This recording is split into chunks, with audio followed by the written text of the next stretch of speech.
Well, we're finally down to the top 3 headline makers on our list of the top 25 stories of 2010, and at number 3 comes the collective bargaining agreement that was reached between the players and the league, avoiding what would have been the first work stoppage in MLS's history. Yeah, so many great memories from 2010, but people forget to realize this season almost didn't happen. We had sort of a last-second deal come to pass. We saw the league fly a number of high-profile players, including Landon Donovan, down to Washington, D.C. to get this deal done. Yeah, several things came out of this. Of course, there was an increase in pay. There was more so, I think the biggest story that came out of this was a compromise on the idea of free agency within MLS. We definitely saw that manifested for the first time this year with the re-entry draft held after the season was over. You start to see players, big-name players, Juan Pablo Angel, Josh Wolf, Jimmy Conrad, with the option now of switching teams where we have free agency similar to, not exactly like by any means, the NBA, the NFL, other things. This kind of flexibility where players can switch teams, have different options,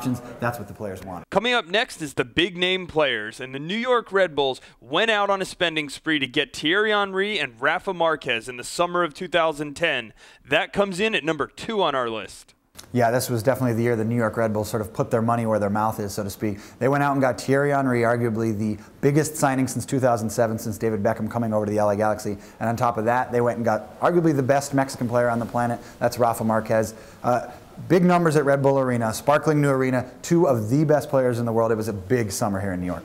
Yeah, I mean, the New York Red Bulls might not have gotten everything they wanted out of Thierry Henry on the field, but he made big news. Obviously, he was in all the headlines when he came in. Traffic was up on their website. You couldn't really argue with what went on off the field. I'm sure New York, obviously disappointed with the playoff loss to San Jose, but looking for big things in 2011 out of these guys. Yeah, and definitely some resonance around the league. Like I said, the Thierry Henry day was the biggest day that MLS has had since David Beckham arrived. So in a year when we had a World Cup and we had all these other events, Thierry Henry and the New York Red Bulls and then Rafa Marquez certainly stole some of the headlines this summer.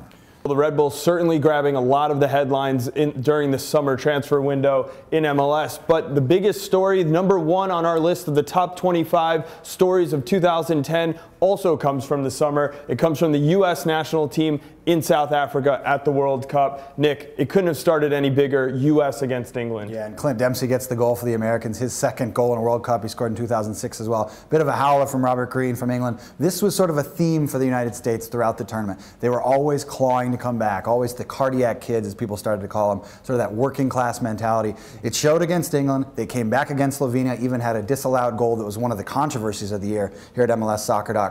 They scratch out a 2-2 tie against Slovenia before they set up the big one against Algeria. Obviously, that Algeria game had everybody's eyes on it. It couldn't have been any more tense, going down to injury time and Landon Donovan scoring what became, I guess, the signature moment from the World Cup if you're a U.S. fan, seeing that goal. I think it still brings tears to the eyes of certain people around U.S. soccer who are involved in that. Yeah, it was definitely a cathartic moment for Landon Donovan, who sort of strived for international success at the World Cup. He ends up with, I think, 3 goals in the World Cup this time around, gets that moment. And what really resonated with American fans, because you could tell, there were YouTube clips, there were clips all over the internet of people celebrating from San Diego, Miami, Kansas City, even internationally in France and in Iraq and certain places.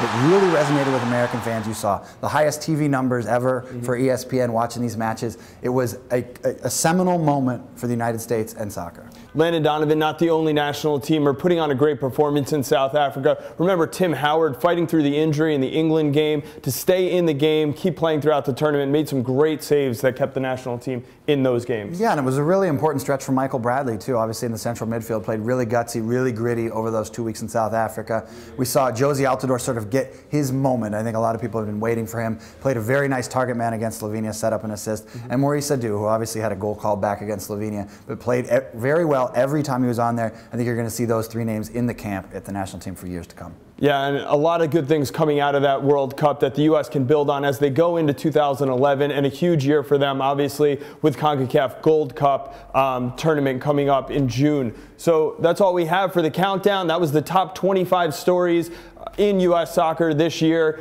We wanted to say have a great holiday. We'll see you on January 3rd.